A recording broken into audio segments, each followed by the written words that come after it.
Good morning students. आज बहुत ही शानदार सेशन लेकर के हम आपके सामने उपस्थित हैं और वो सेशन है स्टोरी ऑफ इंग्लिश। जैसे कि बहुत सारे स्टूडेंट्स जो हैं रेनबो सेकेंड यानी कि जो 12th क्लास में है वो रेनबो सेकेंड के बाद स्टोरी ऑफ इंग्लिश नहीं पढ़ते हैं और उनको ये मालूम नहीं कि स्टोरी ऑफ इंग्लिश एक ऐसा किताब है कि इससे जो 15 मार्क्स है, टोटल जो 15 नंबर का आता हो वो 15 नंबर आपकी मुट्ठी में रहता है। उसमें कुछ मेहनत नहीं करना पड़ता है क्योंकि एकदम वो फिक्स क्वेश्चन होता है कि यही क्वेश्चन आएगा। ये फिक्स क्वेश्चन होता है लॉन्ग में, वही फिक्स क्वेश्चन होता है शॉर्ट में कि यही आएगा। और आपका जो ऑब्जेक्टिव है वो भी फिक्स रहता है कि यही आएगा और उसको स्टूडेंट नजरअंदाज करता है। तो मैं आज इस सेशन को लेकर के आपके सामने इसलिए उपस्थित हूं कि कम से कम 15 नंबर आपका कंप्लीट हो जाए। आप जैसे कि बहुत अच्छी तरह से जानते हैं कि किताब से ऑब्जेक्टिव जो है 40 मार्क्स का आता है, उस 40 मार्क्स में 10 मार्क्स का आपका स्टोरी ऑफ इंग्लिश आता है। सबसे पहले हम लोग ये देखिए कि स्टोरी ऑफ इंग्लिश में कौन कौन क्वेश्चन आते हैं और किस प्रकार के क्वेश्चन आते हैं। तो आप समझिए कि टोटल मार्क्स जो स्टोरी ऑफ इंग्लिश में 15 मार्क्स के आते हैं। और टाइप ऑफ क्वेश्चन देखिए, टाइप ऑफ क्वेश्चंस क्या है कि 3 प्रकार के क्वेश्चन आते हैं हम लोगों का। पहला क्वेश्चन बेटा आता है हम लोगों का ऑब्जेक्टिव। ऑब्जेक्टिव जो क्वेश्चन आता है, टोटल क्वेश्चन जो होते हैं आपका 7 से 10 होते हैं, 7 to 10 यानी कि क्वेश्चन आपका 7 से 10 होंगे मैक्सिमम। जैसे इस बार सेंटअप एग्जाम जो हुआ था उस सेंटअप एग्जाम में आपका 10 क्वेश्चन दिया है। तो इस तरह समझिए कि 7 से लेकर के 10 तक क्वेश्चन आपके आ सकते हैं ऑब्जेक्टिव में। अब आते हैं short type question. Short type question में इस बार 2 आए हैं सेंटअप एग्जाम में, लेकिन 2023 का जो फाइनल एग्जाम था वो 4 क्वेश्चन आए थे। तो आप समझिए कि 3 से लेकर 4 तक, 3 to 4 4 क्वेश्चन रहेंगे आपके short type question story of English में से। और तीसरा आपका जो होता है वो लॉन्ग क्वेश्चन। लॉन्ग क्वेश्चन जो होता है वो आपका 3 आता है जिसमें से एक लिखना होता है। लॉन्ग क्वेश्चन आपका 3 होता है, उस 3 में से एक को लिखना होता है, 1 को लिखना होता है। 3 क्वेश्चन होता है, 1 को लिखना होता है। और मैं आपको अभी बताना की कोशिश कर रहा हूं कि जो क्वेश्चन लॉन्ग क्वेश्चन, जैसे मैं आज ही जो बताऊंगा कि 2018, 2019, 2020, 2021, 2022, 2023 आप देख लीजिएगा। ये 8 या 9 ऐसे क्वेश्चन हैं लॉन्ग में जो यही 9 क्वेश्चन हमेशा हर साल आपके आते रहते हैं। तो उस 9 क्वेश्चन पे हम चर्चा करेंगे। Just I will discuss on that 9 questions. उसी 9 क्वेश्चन में से 2023 में आपके आ जाएंगे। अब क्या होता है कि फिक्स क्वेश्चन के चक्कर में न पड़कर लड़के इधर उधर का टाइम बर्बाद करते हैं।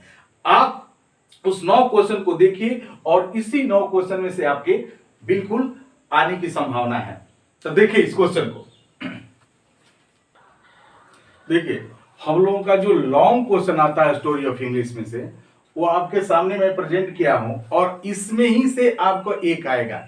और सबसे पहले समझिए कि वो स्टूडेंट जो समरी लिखता है, समरी, आप समझिए कि आपका 6 नंबर क्वेश्चन आता है, जो 6ठा नंबर क्वेश्चन आता है, ये ट्रेडिशनल बन चुका है। 6ठा नंबर क्वेश्चन में जो पहला क्वेश्चन है write A summary of poetry का आता है, बी में आता है right the summary of pros और सी में आता है आपका ये क्वेश्चन राइट ए नोट। तो राइट ए नोट, तो आप समझिए कि पहला क्वेश्चन आपका आएगा right a short note on the old English, middle English या मॉडर्न इंग्लिश। ये तीनों में से आप तैयार कर लेंगे, एक आना ही आना है, ये श्योर है। किसी साल ओल्ड इंग्लिश पे देता है, किसी साल मिडिल इंग्लिश पे देता है, किसी साल मॉडर्न इंग्लिश पे, एक क्वेश्चन ही जरूर रहेगा और एकदम के फिक्स क्वेश्चन है। दूसरा question right a brief note on global English आता है, नहीं तो अमेरिकन इंग्लिश। अगर ग्लोबल इंग्लिश नहीं आएगा तो अमेरिकन इंग्लिश, अमेरिकन इंग्लिश आया नहीं है तो ग्लोबल इंग्लिश। अब देखिए एक ये रहेगा, एक ही रहेगा। और तीसरा क्वेश्चन आपका ये रहता है कि what are the difficulty face by Indian in learning English, भारतीयों को अंग्रेजी सीखने में क्या दिक्कत होती है। अथवा ये क्वेश्चन आता है future of English in India, in Bharat में अंग्रेजी का क्या फ्यूचर है। और समझिए कि 1 2 3 करके आता है और वर्क करके आता है इस तरह से, और इस 3 में से किसी एक का आंसर देना होता है। तो मैं आपको बता रहा हूं, देखो बेटा कि जो आप पढ़ोगे रेनबो सेकेंड, तो उसमें जो चैप्टर पढ़ोगे टोटल आपका एक ही चैप्टर है प्रोज और पोएट्री मिला करके। इतना चैप्टर का याद करना है और उसमें से फिक्स नहीं कि किस क्वेश्चन का आएगा समरी, लेकिन ये क्वेश्चन आपका फिक्स है। और आप जानते हैं कि एक आता है प्रोज और एक पोएट्री का, लेखक का नाम लिखने के लिए, पोएट का नाम लिखने के लिए तो मिलान सब करता है, every student do it, does it. लेकिन ये वाला जो क्वेश्चन है फिक्स क्वेश्चन है, तो आप इसको देख लीजिए, इस 6 क्वेश्चन में से एक क्वेश्चन श्योर आ रहा है, मस्ट यही क्वेश्चन आना है, मतलब कि गेस में नहीं कर रहा हूं। आप ट्रेडिशनल देख लीजिए, आप मिला लीजिए कि इस क्वेश्चन में आया है कि नहीं। 2018 का पेपर देखिए, 2019 का पेपर देखिए, 2020 का पेपर देखिए, 2021 का देखिए, 2022 का देखिए, 2023 का देखिए, अब तब देखिए कि क्वेश्चन आया है कि नहीं। इसी में से कोई ना कोई आता है। ये क्वेश्चन देखिए, write a note on English as international language, इस तरह से भी आ जाता है, और कभी कभी इस तरह से क्वेश्चन को घुमाता है, write a note on the importance of English with special reference to globalisation of economy. तो ये आपका 5 मार्क्स कंप्लीट हो गया। तो इसमें से इस क्वेश्चन को आप देख लेंगे। अब देखिए शॉर्ट क्वेश्चन जो होते हैं, उस शॉर्ट क्वेश्चन को आप तैयार करिएगा। शॉर्ट क्वेश्चन की इसलिए तैयार करिएगा बेटा कि शॉर्ट क्वेश्चन को तैयार करने से आपको फायदा क्या हो, उसको देखिए बताते हैं। अब आपको थोड़ा सा अंतर बताते हैं कि स्टोरी ऑफ इंग्लिश और जो रेनबो सेकेंड से जो आते हैं क्वेश्चन, उसमें क्या अंतर है, उसमें क्या अंतर है आपको। इसके बाद शॉर्ट क्वेश्चन में देखिए, शॉर्ट क्वेश्चन में क्या होता है कि एकदम फिक्स होता है, किसी को भी जो स्टूडेंट एकदम थोड़ा भी कॉमन सेंस नहीं है वो भी आंसर लिख लेता है। जैसे देखो इस साल जो क्वेश्चन आया है आपका, इस सेंटअप एग्जाम का पेपर है, सेंटअप एग्जाम का पेपर है, और सेंटअप एग्जाम में हम शॉर्ट क्वेश्चन लिखवा रहे हैं। 2 क्वेश्चन बस आपके दे रहे हैं। देखिए ये 5वां नंबर क्वेश्चन है, 5वां में 10 क्वेश्चन आता है, 10 में से 4 क्वेश्चन स्टोरी ऑफ इंग्लिश है। इसमें से एक क्वेश्चन को उठा रहे हैं, इसमें आया है, ठीक ना, 5वां का ई क्वेश्चन। थोड़ा सा अंतर समझने की कोशिश करिएगा, ट्राई टू अंडरस्टैंड। आया है कि why is Macavity termed a criminal. हालांकि क्वेश्चंस और हैं, लेकिन इस क्वेश्चन को देखिए, और एक इसमें से जे नंबर क्वेश्चन से उसको भी देखिए, थोड़ा सा डिफरेंस देखिए। इसमें दिया है कि नेम 4 कंट्रीज वेयर इंग्लिश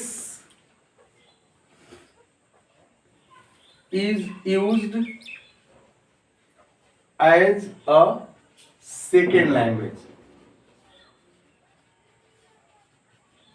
अब देखिए ये 2 क्वेश्चन है।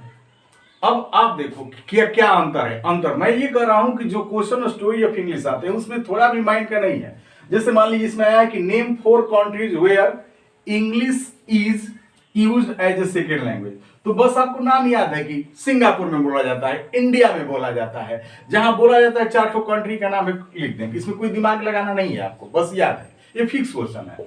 लेकिन इसमें आएगा कि why is McVitie termed criminal. अब Y is McVitie termed criminal, इसमें अगर अपने से आपको लिखना होगा तो क्या करोगे, अब दिमाग लगाओ कि टर्म्ड क्रिमिनल्स को अपराधी क्यों कहा जाता है, तो ये करती है वो करती है। तो जो पढ़ा लिखा मतलब कि जो थोड़ा सा गहराई से पढ़ा है, चाहे जिसके पास ट्रांसलेशन बनाने की कैपेसिटी है, वो तो बना लेता है, लिख लेता है। लेकिन वो स्टूडेंट जिस स्टूडेंट्स को इस तरह की नहीं है, वो ट्रांसलेशन भी नहीं बना सकता है, वो एक डॉक्टर है ये भी ट्रांसलेशन नहीं बना सकता है, ठीक है ना, वो कैसे लिखेगा। इसीलिए मैं कह रहा हूं कि स्टोरी ऑफ इंग्लिश पे ज्यादा ध्यान दीजिएगा क्वेश्चन के लिए, शॉर्ट क्वेश्चन के लिए, ठीक है, और लॉन्ग क्वेश्चन के लिए। कंपेयर टू आपको जो समरी लिखना है, तो और ये जितना भी क्वेश्चन बताए हैं, और मुझे ऐसा लग रहा है कि अगर आप ऐसा करेंगे तो आपका 15 नंबर कम से कम स्टोरी ऑफ इंग्लिश से मिल जाएंगे, ठीक है ना। स्टोरी ऑफ इंग्लिश में ऑब्जेक्टिव की जहां तक बात आती है, ऑब्जेक्टिव में आप समझिए कि 10 क्वेश्चन अगर आएगा तो 5 या 6 क्वेश्चन इतना इजी होता है कि जो कोई भी लगता है 4 क्वेश्चन छोड़ दीजिएगा, 10 क्वेश्चन करना जरूरी छोड़ना है। आपका टोटल 40 क्वेश्चन रहेगा, 10 में से 5 भी कर लेंगे तो 5 एकदम आसान रहता है। तो मुझे लगता है कि आपको वीडियो ये बहुत अच्छा लगा होगा, और इसी तरह के बेहतरीन कंटेंट के लिए आप बने रहेंगे। Thank you.